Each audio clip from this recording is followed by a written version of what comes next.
News India देख रहे हैं आप। मैं हूं आपके साथ निशा तिवारी। देवभूमि की तमाम बड़ी खबरों का रुख कर लेंगे। रुड़की से बड़ी खबर आपको बता दें, रुड़की के पिरान कलियर में धामी सरकार की सख्ती देखने को मिली है। अवैध दरगाह पर प्रशासन का बुलडोजर चला है। गंगा घाट की सरकारी भूमि पर यह पूरा कब्जा किया गया था, जहां पे बड़ी कार्रवाई देखने को मिली है। रुड़की मजिस्ट्रेट के नेतृत्व में संयुक्त कार्रवाई हुई है। सिंचाई विभाग और प्रशासन की टीम मौके पर मौजूद रही। नोटिस के बाद भी यहां पे अतिक्रमण को नहीं हटाया गया था, जिसके बाद ये बड़ी कार्रवाई की गई है।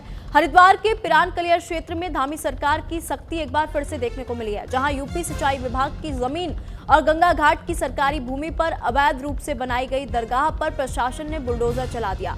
रुड़की मजिस्ट्रेट के नेतृत्व में सिंचाई विभाग और प्रशासन की संयुक्त टीम ने भारी पुलिस बल की मौजूदगी में यह बड़ी कार्रवाई की। एसडीएम रुड़की ने बताया कि अवैध कब्जेदारों को पिछले 3 महीनों से लगातार नोटिस दिया जा रहा था, लेकिन इसके बाद भी अतिक्रमण को नहीं हटाया गया। मजबूरन प्रशासन को मौके पर पहुंचकर अवैध निर्माण हटाने की कार्रवाई करनी पड़ी। कार्रवाई के दौरान क्षेत्र में तनाव की आशंका जरूर बनी रही, लेकिन पुलिस बल की मुस्तैदी से हालात पूरी तरह से नियंत्रित में रहे। प्रशासन का साफ तौर पे यही कहना है कि सरकारी जमीन पर किसी भी तरह के अवैध कब्जे को बर्दाश्त नहीं किया जाएगा और आगे भी ऐसे अतिक्रमण के खिलाफ सख्त कार्रवाई जारी रहेगी। तो रुड़की से ये खबर है, जहां पे बुलडोजर एक्शन देखने को मिला। ये अभी यूपी इरिगेशन का लैंड है। यूपी इरिगेशन का लैंड में लगातार नोटिस भी दे दिया था और माननीय सुप्रीम कोर्ट का गाइडलाइंस अनुसार उनको सुनवाई का पूरा अवसर देते हुए और कोई आपत्ति का भी निस्तारण करने के बाद ये कार्रवाई किया गया, और ताकि ये अपना गवर्नमेंट लैंड है, गवर्नमेंट लैंड को सुरक्षित कराने के लिए यूपी इरिगेशन ने अपना विभाग किया कार्रवाई किया। सर, उत्तर प्रदेश भूमि की जमीन थी, उत्तराखंड के सहयोग से टूटी जाती है, तो क्या कुछ समस्याएं आती है, किसी तरीके की कोई परेशानी देखने होती है जब दो राज्य के संबंध का मामला आता है? तो ये अभी सरकारी जमीन है, सरकारी जमीन पर हुए अतिक्रमण का कार्रवाई लगातार सही हर जगह पे होती है। ऐसा नहीं है कि सिर्फ और सिर्फ यूपी या दो राज्य के संबंध में। मेरे सहयोगी रुड़की से प्रवेश जुड़ चुके तमाम जानकारी के साथ। प्रवेश, यहाँ पे रुड़की पर बड़ी कार्रवाई की गई है, जहाँ पे अवैध अतिक्रमण के ऊपर बुलडोजर एक्शन देखने को मिला। क्या कुछ ये पूरा मामला है? जी निशा, आपको बता दें कि जब 2 राज्यों का बंटवारा हुआ तो कुछ जो भूमि थी, जो नहर के बगल में जो जमीनें थी, वो यूपी सिंचाई विभाग में रह गई थी, जिसके तत्पश्चात ये देखा गया था कि लगातार जो है उत्तर प्रदेश की यहाँ पर जो यूपी सिंचाई विभाग के अधिकारी बैठते हैं, कोई पुलिस नहीं है उन लोगों की, जिस वजह से उन लोगों को जब भी इस वजह के कोई भी अतिक्रमण हटाना होता है, किसी भी प्रकार का कोई अतिक्रमण या संबंधित कोई भी कार्य करना होता है, तो वो जब जिला प्रशासन यानी कि उत्तराखंड की सरकार से मदद मांगते हैं, जिसके तत्पश्चात वो कार्रवाई होती है।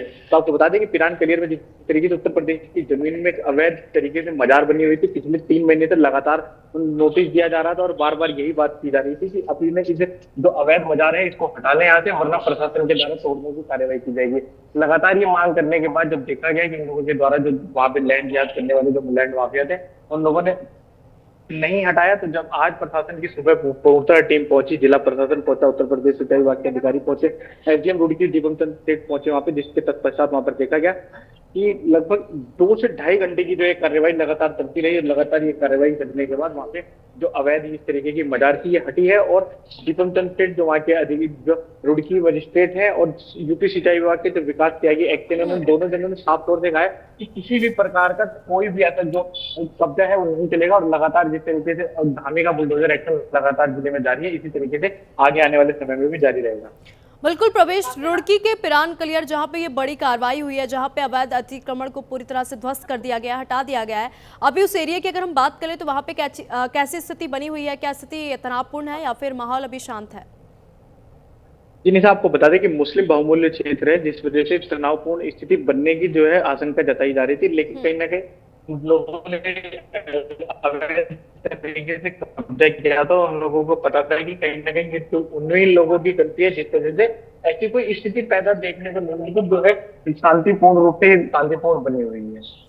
ठीक है प्रवेश, यहाँ पे ये बताया जा रहा है कि 3 बार नोटिस दे दिया गया था, नोटिस के बाद भी इन लोगों ने अवैध अतिक्रमण को नहीं हटाया, जो कब्जा किया था उसको नहीं हटाया। उसके बाद मजबूरन प्रशासन को यहाँ पे बुलडोजर एक्शन लेना पड़ा। और स्थानीय लोगों से अगर आपने बात करने की कोशिश की तो उनका क्या कहना है? नोटिस मिलने के बाद भी उन्होंने अतिक्रमण को क्यों नहीं हटाया?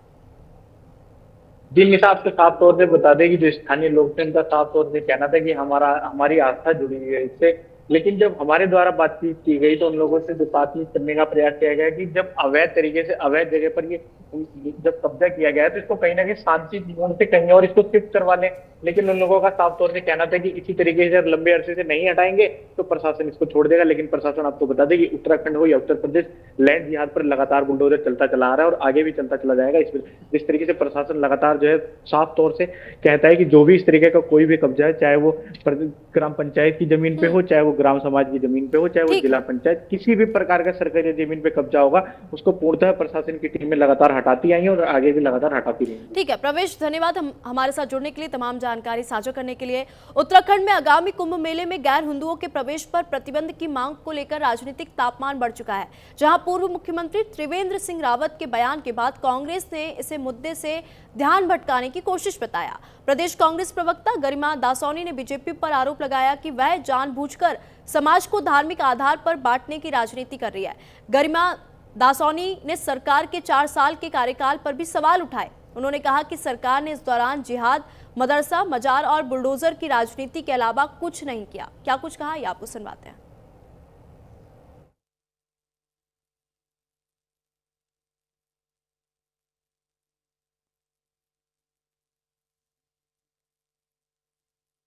ये प्रथम दृष्टया तो मुझे मुद्दा भटकाने का प्रयास दिखाई पड़ रहा है। तमाम ग्रुप्स को एक्टिवेट किया जा रहा है कि एक बार फिर हिंदू मुस्लिम में समाज को बांटा जा सके और इस तरह के जहरीले बयान दिलवाए जा रहे हैं। और कहीं ना कहीं सरकार अब इस पर क्या फैसला लेती है वो देखने वाली बात होगी। मुख्यमंत्री पुष्कर सिंह धामी ने अपने कार्यकाल के 4 साल तो जिहाद और मदरसा मजार करने में निकाल दिए, बुलडोजर पॉलिटिक्स में निकाल दिए, यूसीसी, धर्मांतरण कानून, लव जिहाद, लैंड जिहाद, थूक जिहाद में निकाल दिए।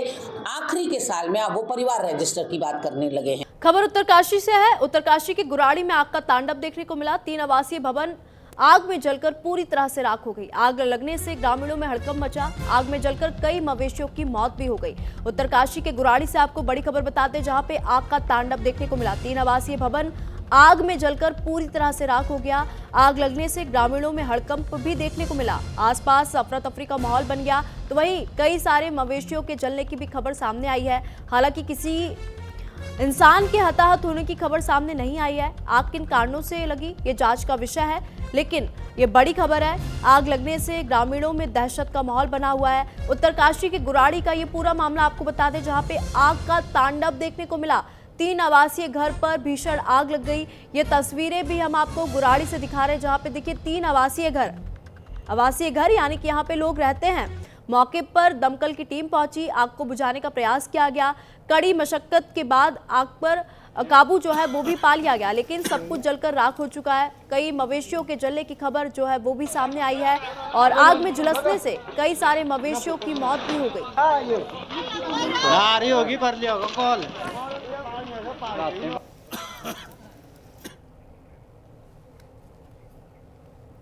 तो इसी बीच एक और बड़ी खबर आपको बता दें, चंपावत के न्याय पंचायत देवी धूरा स्थित राजकीय इंटर कॉलेज मैदान राठी खाल में जन जन की सरकार जन जन के द्वार के तहत बहुउद्देशीय जनसेवा शिविर का आयोजन किया गया, जहां जिलाधिकारी चंपावत की अध्यक्षता में आयोजित शिविर का उद्देश्य शासन प्रशासन को सीधे आम जन तक के द्वार तक पहुंचाना, जन कल्याणकारी योजनाओं का पारदर्शी और नागरिकों की समस्याओं का मौके पर ही समाधान करना रहा। शिविर में कई विभागों ने व्यापक स्तर पर सेवाएं भी दी। शिविर के दौरान श्रम विभाग ने श्रमिकों को श्रम कार्ड वितरित किए। अनेक लाभार्थियों को एक्सरे, रक्त जांच, आधार पंजीकरण और राशन कार्ड संबंधी अन्य सेवाएं एक ही स्थान पर उपलब्ध कराई गई। जो राज्य सरकार है माननीय मुख्यमंत्री जी के दिशा निर्देशों में दिनांक 19 जनवरी से हम लोग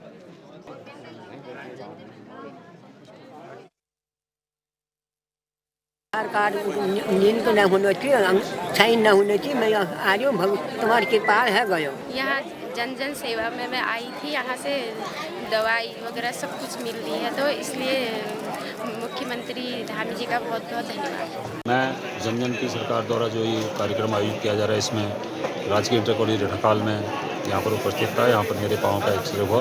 मैं उनके कार्य से संतुष्ट।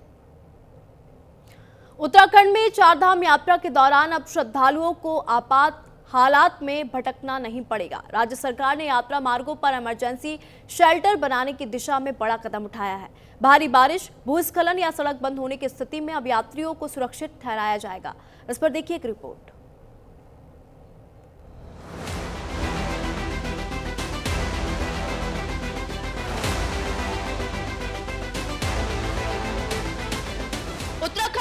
पर्वतीय भौगोलिक परिस्थितियों के कारण यहाँ आपदा की आशंका हमेशा बनी रहती है।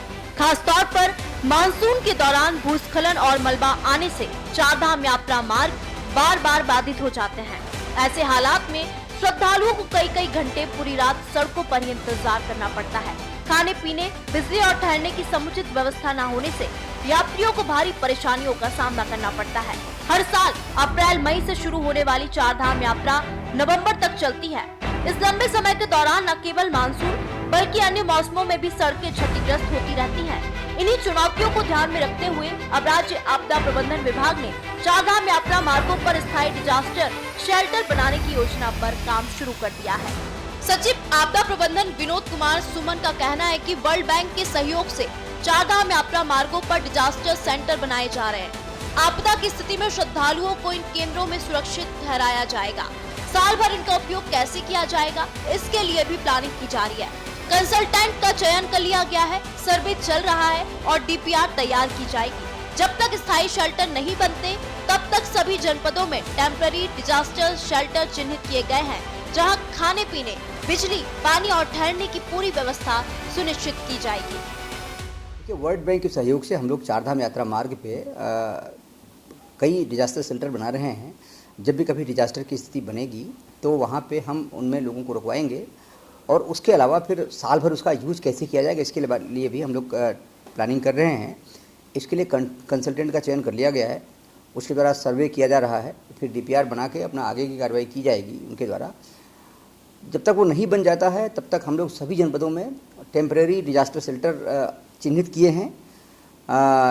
उसका विभिन्न प्रकार से यूज हम करेंगे और वहाँ पर हम इंश्योर करेंगे कि बिजली, पानी, खाने पीने की व्यवस्था, बिस्तर, रजाई, कंबल, गद्दे सब रहें, ताकि किसी प्रकार की आपदा की स्थिति में हम लोगों को वहाँ सुरक्षित रख सकें और लोगों को परेशानी से बचा सकें।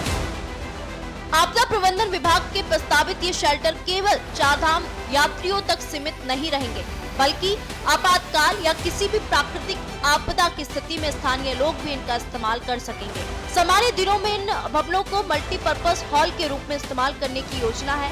हालांकि शेल्टरों के निर्माण में अभी समय लगेगा। फिलहाल सर्वे और डीपीआर बनाने का काम चल रहा है, जिसमें करीब 4 से 6 महीने का समय लग सकता है।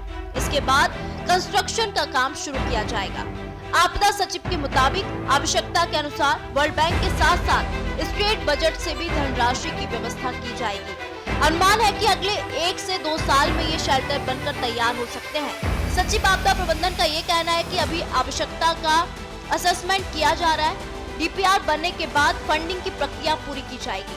हमारा प्रयास है कि आपदा के समय किसी को परेशानी ना हो और लोग सुरक्षित स्थानों पर ठहर सकें।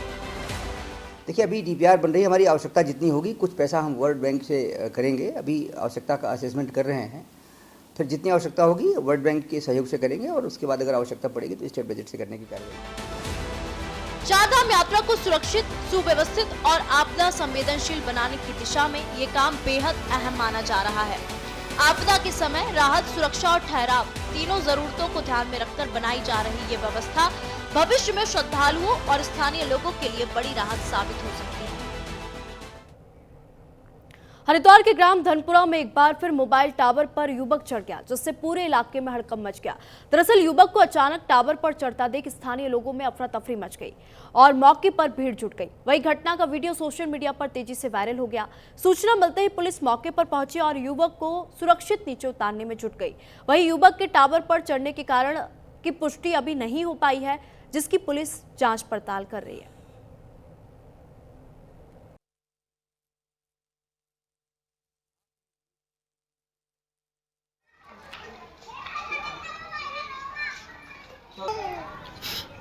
तो ग्राम धनपुरा का ये पूरा मामला बताया जा रहा है, जहां पे आप देख सकते हैं तस्वीरों में, और ये वीडियो तेजी से सोशल मीडिया पर वायरल हो रहा है, जहां पे एक युवक अचानक से टावर पर चढ़ जाता है। जैसे युवक टावर पर चढ़ता है, स्थानीय लोग मौके पर मौजूद हो जाते हैं और उसको नीचे उतारने की काफी कोशिश करते हैं, लेकिन ये युवक जो है उतरने का नाम नहीं ले रहा। और ये वीडियो तेजी से जब वायरल होता है, पुलिस के संज्ञान में आता है, पुलिस मौके पर पहुंचती है। हालांकि सुरक्षित इस युवक को टावर से नीचे उतार दिया गया है, लेकिन ये बड़ी बात है कि आखिरकार ये युवक टावर के ऊपर क्यों चढ़ा, ये जांच का विषय है। स्थानीय लोगों में अफरा तफरी का माहौल बन गया। मौके पर पुलिस पहुंचती है और इस युवक को सुरक्षित टावर से नीचे उतार लिया गया है। घटना का वीडियो तेजी से सोशल मीडिया पर वायरल हो रहा है। तो ये गांव की तस्वीर है जहां पे एक अचानक से युवक टावर पर चढ़ जाता है और स्थानीय लोग जैसे ही देखते हैं स्थानीय लोगों की भीड़ जुट जाती है। युवक को काफ़ी समझाया जाता है कि वो टावर से नीचे उतर जाए, लेकिन युवक यहाँ पे मानने का नाम नहीं लेता। टावर पर चढ़ा नजर आ रहा है ये युवक और इसकी तस्वीरें, ये वीडियो तेजी से सोशल मीडिया पर वायरल हुआ। जैसे ही पुलिस के संज्ञान में ये पूरा मामला आया, पुलिस मौके पर पहुंची। तो वही खटीमा के 3 पदाधिकारियों को मोर्चे में पदाधिकारी बनाए जाने पर बीजेपी ने भव्य स्वागत समारोह का आयोजन किया। भाजपाइयों ने टोल टैक्स से रामलीला मैदान तक रोड शो भी किया। रोड शो में भारी संख्या में भाजपाई जो थे वो शामिल हुए। रोड शो के बाद रामलीला मैदान में जनसभा का भी आयोजन किया गया। बता दें कि छात्र संघ की पूर्व अध्यक्ष सतीश चंद्र भट्ट को भारतीय जनता युवा मोर्चा का प्रदेश उपाध्यक्ष, किसान नेता मनोज शाही को किसान मोर्चा के कुमाऊं संयोजक और रामू भारती को अनुसूचित जनजाति मोर्चे का प्रदेश मंत्री बनने पर युवा मोर्चा और बीजेपी कार्यकर्ताओं ने टोल टैक्स से रामलीला ग्राउंड तक रोड शो निकाला। इस दौरान छात्र संघ के पूर्व अध्यक्ष सतीश भट्ट ने कहा कि प्रदेश नेतृत्व ने जो उन पर विश्वास जताया है उस विश्वास को वह टूटने नहीं देंगे। पूरी ईमानदारी से पार्टी के युवाओं को साथ लेकर मुख्यमंत्री पुष्कर सिंह धामी के हाथों को मजबूत करेंगे। नवनियुक्त किसान प्रकोष्ठ कुमाऊं संयोजक मनोज शाही का कहना है कि वह किसानों की समस्याओं को सरकार तक पहुंचाएंगे। देखिए यहाँ पे जो बीजेपी के कार्यकर्ता थे उन्होंने इन सभी लोगों का जोरदार और भव्य तरीके से स्वागत किया गया है। 3 पदाधिकारियों की नियुक्ति की गई है और भव्य रोड शो भी निकाला गया। बीजेपी और मोर्चे के कार्यकर्ताओं ने यहाँ पे भव्य रोड शो निकाला, जनसभा का आयोजन भी किया गया और इन तीनों पदाधिकारियों ने जनसभा को संबोधित किया, लोगों से बातचीत की और उनका साफ तौर पर यही कहना था कि मुख्यमंत्री पुष्कर सिंह धामी का जो विजन है उसको जमीनी स्तर पर और बेहतर करेंगे। रामू भारती को अनुसूचित जनजाति मोर्चे का प्रदेश अध्यक्ष बनाया गया है। 3 पदाधिकारियों की यहाँ पे नियुक्ति हुई है जिनका भव्य और जोरदार तरीके से स्वागत किया गया। रोड शो का भी आयोजन किया गया। बीजेपी और मोर्चा के जो कार्यकर्ता थे उन्होंने भव्य रोड शो भी निकाला। मंत्री जी का और प्रदेश के नेतृत्व का बहुत बहुत धन्यवाद करता हूँ जिनने मुझे इस लायक समझा। और देखिए 2027 की जहाँ तक बात रह गई, हम पूरे खटीमा वासी चाहते हैं एक बार पुनः माननीय मुख्यमंत्री जी खटीमा से ही इस प्रदेश का नेतृत्व करें। तो हम सबकी एक ही आवाज़ है कि माननीय पुष्कर सिंह धामी को 2027 में खटीमा वापस। देश जो है कल्चर यहाँ से जो इसका कल्चर एग्रीकल्चर है और एग्रीकल्चर से ही भारत जो है कृषि प्रधान देश है और किसानों की मुद्दाओं को आगे उठाना और अपने सरकार तक पहुंचाना, जो काम नहीं हुए हैं उसको पूरा करना। जैसे अभी तो धान के पेमेंट हो गए हैं और कई चीज़ें हो गई हैं, गन्ने का भी पेमेंट आ रहा है। भविष्य में कोई भी किसानों की कोई समस्याएं आती हैं, जो भी आती है उनके साथ कंधे से कंधा मिला के और सरकार तक पहुँचाना और उस काम को कराना, किसान हित में काम किया जाएगा। क्योंकि मोदी जी का सपना है किसानों को ज़्यादा से ज़्यादा उन्नत और आगे बढ़ाना है ताकि देश बढ़ेगा, क्योंकि हमारा देश कृषि प्रधान देश। वन्य जीवों के हमलों से प्रभावित लोगों को राहत देते हुए वन विभाग ने अल्मोड़ा में मानव घायल और पशु क्षति के मामलों में कुल 2.5 करोड़ रुपए की मुआवजा राशि का भुगतान किया है। लंबे समय से मुआवजे का इंतजार कर रहे पशु स्वामियों और घायलों को ये राशि मिलने से बड़ी राहत मिली है। प्रभागीय वन अधिकारी दीपक सिंह ने कहा कि वन्यजीव संघर्ष के मामलों में शासन से धनराशि प्राप्त होने के बाद जनपद अल्मोड़ा में साल 2024-25 और 2025-26 के लिए लंबित मामलों का निस्तारण कर दिया गया है। इन 2 सालों के दौरान वन्यजीव हमलों में मानव घायल होने की कुल घटनाएं 11 सामने आई हैं, जिनमें 2 गंभीर घायल और 9 साधारण घायल शामिल है और बताया गया कि वन्यजीव संघर्ष से प्रभावित लोगों को समय पर राहत देना विभाग की प्राथमिकता है। शासन से राशि मिलते ही सभी पात्र प्रकरणों का सत्यापन कर भुगतान की कार्रवाई हो चुकी है। उन्होंने कहा कि भविष्य में भी ऐसे मामलों में तुरंत समाधान सुनिश्चित करने के प्रयास किए जाएंगे ताकि प्रभावित परिवारों को अनावश्यक परेशानी न उठाना पड़े। देखिए, माननीय मुख्यमंत्री जी के सख्त निर्देश हैं कि मानव वन्यजीव संघर्ष में कोई भी घटना होती है, चाहे इंजरी होती है या पशु की क्षति होती है, तो उसके भुगतान तत्काल की जाए। इसी के क्रम में जो है हमने आज के दिन ही जितने भी अल्मोड़ा जनपद के अंतर्गत जो भी प्रकरण हमारे पास पेंडिंग थे, उन सभी के खातों में डीबीटी के माध्यम से हमने 250 लाख रुपए ट्रांसफर किए हैं, जिसमें हमने कुल लगभग 950 प्रकरणों का निस्तारण किया है और उम्मीद करते हैं कि इसके बाद और जो भी पेंडिंग प्रकरण है उसको तत्काल निस्तारित करते हैं। पौड़ी के तहसील चाकीसैंण में तहसील दिवस का आयोजन किया गया, जहां स्वास्थ्य, शिक्षा, पेयजल, सड़क समेत 68 शिकायतें फरियादियों ने जिला अधिकारी के सामने रखी, जिसका मौके पर ही समाधान किया जाएगा। जिस पर जिला अधिकारी स्वाति एस भदौरिया ने कड़ा रुख अपनाकर समय पर जन समस्याओं को हल करने के निर्देश अधिकारियों को दिए और कहा कि विकास कार्यों में प्रधानमंत्री पति या ससुर आगे आए तो सख्त कार्रवाई की जाएगी। तो यहाँ पे स्वास्थ्य विभाग, शिक्षा और पेयजल, सड़क से जुड़ी 68 शिकायतें लोग लेके पहुंचे और इनका मौके पर ही निस्तारण किया गया है। हालांकि यहाँ पे जो जिला अधिकारी थे, इन्होंने अधिकारियों को दिशा निर्देश भी दिए और साफ तौर पर यही कहा गया कि जो भी शिकायतें लेके आते हैं उनका जल्द से जल्द समाधान किया जाए, ताकि जो आम लोग हैं उनको किसी भी दिक्कत का सामना ना करना पड़े। तो स्वास्थ्य, शिक्षा, पेयजल और सड़क को लेके कई सारी परेशानियां आम लोगों को हो रही थी और फरियादियों की समस्याएं सुनी गई है और मौके पर उनका निस्तारण भी किया गया है। शिकायतों का मौके पर समाधान किए जाने को लेकर यहाँ पे निर्देश भी संबंधित अधिकारियों को दिए गए हैं। यहाँ पे देखिए शिकायतें लेके फरियादी पहुंचते हैं, 68 शिकायतें लेकर आए। उत्तराखंड को पर्यावरणीय रूप से संवेदनशील राज्य मानते हुए सरकार ने बड़ा फैसला लिया है। अब राज्य में बाहर से प्रवेश करने वाले सभी वाहनों से एक विशेष पर्यावरण सेस वसूला जाएगा। अभी तक ये व्यवस्था केवल कमर्शियल वाहनों तक सीमित थी, लेकिन भविष्य में प्राइवेट वाहनों को भी इसके दायरे में लाया जाएगा। इस सेस से मिलने वाली राशि का उपयोग राज्य के पर्यावरण संरक्षण और सड़क सुरक्षा को मजबूत करने में किया जाएगा। सेस वसूली की प्रक्रिया पूरी तरह ऑनलाइन होगी और वाहनों से ये राशि फास्टैग के जरिए खुद कटेगी और अगर कोई वाहन चालक फास्टैग के जरिए यह सेस नहीं चुकाता तो उसके खिलाफ चालानी कार्रवाई भी की जाएगी। यह व्यवस्था केवल नारसन बॉर्डर तक सीमित नहीं रहेगी, बल्कि उत्तराखंड में प्रवेश करने वाले सभी मार्गों पर लागू होगी।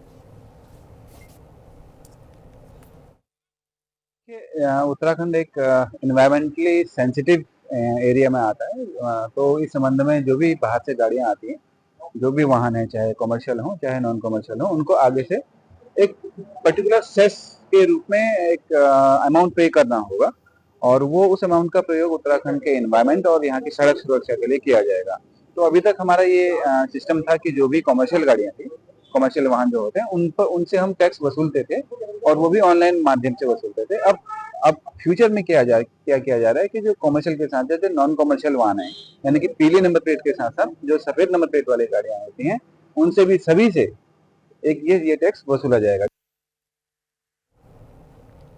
देवभूमि की खबरों में फिलहाल इतना ही। वक्त हो चला छोटे से ब्रेक का, कहीं मत जाएगा, चल लौटेंगे।